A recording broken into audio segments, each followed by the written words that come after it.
Hi everyone, hope so that you all are good and in this video I'm going to tell you about summary fill-ups जो कि हमारा second type of fill-ups है reading section में। आज की reading में अगर हम डिफिकल्ट टास्क की बात करें जैसे कि जो होते हैं paragraph matching according to students, तो हमेशा सेकंड ऑप्शन पे बच्चे समरी फिलअप्स को भी रखते हैं। वो क्यों ये डिफिकल्ट है इसका थोड़ा सा मैं आज आपको एक समअप देने वाली हूँ, कुछ ट्रिक्स बताने वाली हूँ कि ये जो फिलअप्स होते हैं इसको हम इजीली कैसे सॉल्व कर सकते हैं। और जो नॉर्मल फिलअप्स होते हैं वो तो होते ही इजी हैं, उसमें तो कोई प्रॉब्लम ही नहीं होती है। तो ये फिलअप्स ऐसी क्यों है जिसकी वजह से बच्चों को प्रॉब्लम फेस करनी पड़ती है। तो सबसे पहले मैं आपको बता देती हूँ कि इन फिलअप्स में जो सेंटेंसेस होते हैं वो कॉम्प्लेक्स होते हैं। जो सेंटेंसेस होते हैं वो क्या होते हैं? कॉम्प्लेक्स सेंटेंसेस मतलब होता है 2 to 3 लाइंस के अंदर एक सेंटेंस फिनिश होता है, कई बार तो 4 लाइन तक भी चला जाता है। तो ये सेंटेंसेस लॉन्ग होने की वजह से बच्चा ट्रांसलेशन में अच्छे से फोकस नहीं कर पाता है। तो due to lack of translation meanings बच्चे को बहुत प्रॉब्लम होती है 2 to 3 लाइंस और 4 लाइंस को एक साथ एकदम से ऑब्जर्व करने के लिए कि वो इसमें कहना क्या चाहता है।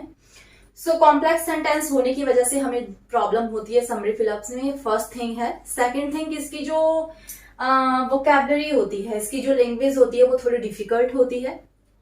थर्ड थिंग, आपकी जो वोकैबुलरी है वो आपकी शार्प होनी चाहिए। आपको मैक्सिमम सिनोनिम्स पता होने चाहिए वर्ड्स के, और अगर आपकी सिनोनिम्स वोकैबुलरी शार्प है तो आपके लिए समरी फिलअप्स डिफिकल्ट नहीं है। और अगर नहीं है तो तब भी इसको करने का क्या वे होता है that I am going to tell you. Actually summary fill ups भी 2 टाइप्स के होते हैं। First type I have written front of you. पहले इस तरह से आपका सबसे पहले बोल्ड हेडिंग आएगा ऊपर। इस बोल्ड हेडिंग के बाद आपके 2 से 3 कॉम्प्लेक्स सेंटेंसेस और के बीच में आपको ऐसे 18, 19, 20 ऐसे आंसर फिल करने होंगे। आंसर फिल करने के बाद आपका जो क्वेश्चंस देखने के बाद आप देखेंगे कि नीचे एक बॉक्स बना होगा। उस बॉक्स के अंदर आपके ABCDEF करके ऑप्शंस लिखे हुए होंगे। ऑप्शंस में आंसर्स लिखे हुए होंगे। आंसर्स जो आपके यहाँ पे लिखे होंगे मतलब इसी पैसेज से रिलेटेड जो वर्ड दिए होंगे वही आपको एक्यूरेट वर्ड को यहाँ पे जाके लिख देना है। अब इसमें एक प्रॉब्लम है, हमें 99% जो आंसर हैं वो सिनोनिम्स के थ्रू मिलेंगे। सिनोनिम्स के थ्रू कैसे? जहां पे आप आंसर फाइंड करोगे वहां पे आपको कभी भी स्टॉर्म्स नहीं मिलेगा। स्टॉर्म्स का कोई सिनोनिम या फिर इसकी डेफिनेशन को उन्होंने रिफ्रेज करके दिया होगा। तो आपको एक गैस करना पड़ेगा कि इस पूरी लिस्ट में से उस डेफिनेशन के अकॉर्डिंग जहां पे आप आंसर फाइंड आउट कर रहे हो और उसके सिनोनिम के अकॉर्डिंग एक्यूरेट वर्ड यही है। तो आप यहाँ पे स्टॉर्म्स नहीं लिखेंगे। आप यहाँ पे स्टॉर्म्स वर्ड नहीं लिखेंगे। आपने क्या करना है? आपने ए लेटर लिखना है। क्यों? उन्होंने अगर यहाँ पे ABCD दी हुई है और फिर भी आप यहाँ पे सिर्फ वर्ड का नेम लिख देते हो तो वो आपका आंसर राइट नहीं माना जाएगा, वो कट हो जाएगा। इसलिए आपको यहाँ पे अल्फाबेट लिख देना है A, B, whatever the answer will be there. अब आपने A लिख दिया है, ठीक है। आप उसके बाद इसको यहाँ से ऐसे कट कर दो कि हमारा ये आंसर हो चुका है। अब हमारा जो नेक्स्ट आंसर होगा फिर हम फाइंड आउट कर रहे हैं। फिर हमने देखा वहां पे कोई ना कोई सिनोनिम यहाँ पे जैसे कि इंक्लाइन दिया हुआ है, तो आपने देखा कि वहां पे कुछ इंक्रीमेंट की बात हुई है, इंक्रीज वर्ड आया है, सर्ज आया है या इस तरह का कुछ यूज हुआ है, तो डेफिनेटली सी बात है कि आंसर आपका इंक्लाइन होगा। इसलिए जो स्टूडेंट्स हमेशा वर्ड टू वर्ड फाइंड करने की कोशिश करते हैं कि आपको आंसर्स में ये वर्ड दिए होंगे, तो that is a misunderstanding, it will not be happen. Why? Because हमें हमेशा सिनोनिम्स फाइंड आउट करने होते हैं।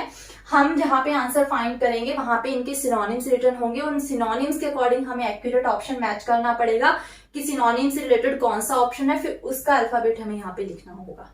ये फर्स्ट ट्रिक है। सेकेंड ट्रिक, समरी फिलअप्स करते टाइम, समरी फिलअप्स का नेम ही ये होता है कि पूरे पैसेज के अंदर, पूरे पैसेज जो भी आपका थर्ड पैसेज या सेकंड पैसेज है, आंसर कहीं भी कोई भी कहीं भी दिया हो सकता है।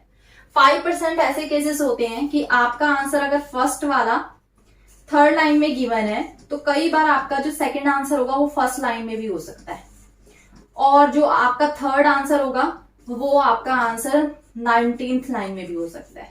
तो कुछ पता नहीं है, समरी फिलअप्स कहीं से कहीं भी दिए जा सकते हैं। 5% ऐसा होता है। अब 95% समरी फिलअप्स को कैसे फाइंड आउट करना है वो मैं आपको बताती हूँ। आपको एक बोल्ड हेडिंग दिख रही है ऊपर, ये बोल्ड हेडिंग का ही मतलब है कि हमारे फर्स्ट स्टेयर यही है। हमने पूरे पैसेज को रीड आउट करते हुए आना है, स्किम करते हुए। हमने देखा weather during the little ice age, ये कहां पे लिखा हुआ है? Weather during the little ice age, पूरा आपको ऑप्शन नहीं मिलेगा। लिटिल आइस एज और वेदर की बात किस पैराग्राफ में की गई है?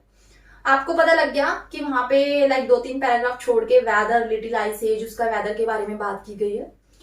आप सिर्फ और सिर्फ उस पैराग्राफ पे आ जाएंगे, उसी पैराग्राफ के अंदर अंदर आपको ये सारे आंसर्स डेफिनेटली मिल जाएंगे अगर आपके वोकैब और सिनोनिम अच्छे होंगे तो। कैसे मिल जाएंगे? जहां पर हमें ये ऑप्शन मिल जाता है कि हेडिंग मिल जाता है तो उसके नीचे हमें आंसर्स भी आराम से मिल जाते हैं। और अगर जिसके ऊपर ये हेडिंग दिया ही ना हो तब थोड़ी सी प्रॉब्लम होती है आंसर्स ढूंढने में, वही 5% वाला काम हो जाता है। इसलिए आप पहले अपना फर्स्ट टारगेट रखिए कि आपको पहले ये हेडिंग को फाइंड आउट करना है। उस हेडिंग को फाइंड आउट करने के बाद फिर आपको ये लाइन पढ़नी है, documentation of past weather condition is limited. अब आगे आपको ये लाइन पढ़ते जाना है, फिर आपको उस लाइन के अकॉर्डिंग उस आंसर को फाइंड आउट करना है। तो इस हेडिंग को अगर आप फाइंड आउट पहले नहीं करेंगे, सीधा क्वेश्चन पे आ जाएंगे, तो आपके आंसर्स 50% मैं नहीं कह सकती कि आपके आंसर आप ढूंढ पाओगे और वो राइट ही होंगे। ये हो गया आपका।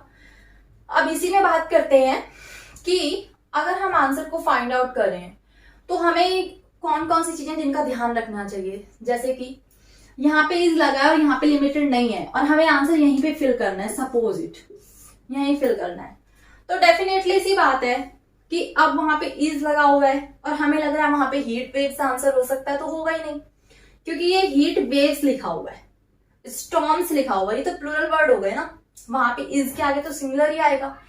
तो आपकी हेल्पिंग वर्ब्स को देखकर भी आपने अपनी वर्ब की सेकंड फॉर्म में आंसर दे रहे हो, आप यहाँ पे थर्ड फॉर्म में दे रहे हो, फर्स्ट फॉर्म में दे रहे हो, सिंगुलर में दे रहे हो, प्लूरल में दे रहे हो, इन आंसर्स का आपको बहुत अच्छा ऑब्जर्वेशन हो जाना चाहिए क्योंकि ये ऑब्जर्वेशन ही आपके 80% आंसर को एक्यूरेट करती है। तो डोंट फॉरगेट टू सी ये स्मॉल वर्ड्स जो हमारे फिलअप्स के जस्ट पहले होते हैं, उस हेल्पिंग वर्ब को, उस लाइक मेन क्लू को, प्रेपोजिशन को आप बिल्कुल नेग्लेक्ट नहीं करेंगे। अगर आपने वो नेग्लेक्ट किया तो आपने आंसर के लिए कंफर्म नहीं है, तो इसलिए प्लीज इन चीजों को जरूर नोटिस कीजिएगा। अब अगर हम सेकंड टाइप ऑफ फिलअप्स की बात करते हैं समरी में, तो वो बॉक्स नहीं दिया होगा नीचे, ये आपका बॉक्स गिवन नहीं होगा, ये आपका बॉक्स जो है ये यहाँ पे गिवन नहीं होगा। आपको सिर्फ और सिर्फ ये ऐसे समरी फिलअप्स दिए होंगे और नीचे कोई भी वर्ड गिवन नहीं है। अब इस टाइप के समरी फिलअप्स में भी सेम वही ट्रिक फॉलो करनी है, ये सब ढूंढना है। बस इस क्वेश्चंस में ये होगा कि आपको जो आंसर वहां दिखेगा वही एक्यूरेट आंसर आपने यहाँ के लिख देना है। आपको कोई सिनोनिम मैच करने की नीड नहीं है, कोई वोकैबुलरी ज्यादा देखने की नीड नहीं है, बस आपको इसके ट्रांसलेशन की मीनिंग पता होनी चाहिए कि इसका ट्रांसलेशन क्या निकल रहा है, इसका मीनिंग क्या है सेंटेंस का। उसके अकॉर्डिंग आप जहां पे भी आंसर ढूंढेंगे आपको एक्यूरेटली आंसर मिल जाएंगे। पर इस तरह के फिलअप्स में मोस्टली ऐसा होता है कि कई फिलअप्स के आंसर ऊपर होते हैं, कई के नीचे होते हैं, तो उसको थोड़ा सा देख के चलिएगा और वर्ड टू वर्ड कभी मत जाइए, हमेशा पैराफ्रेजिंग, रीफ्रेजिंग लाइंस पे जाइए कि सम अप इसके थ्रू कहाँ निकल रहा है, तो आपके समरी फिलअप्स इजिली हो जाएंगे।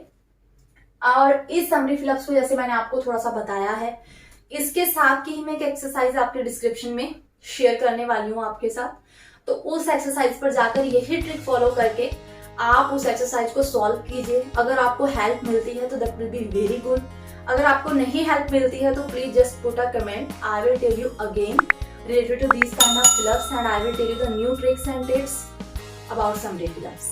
Thank you so much for watching this video.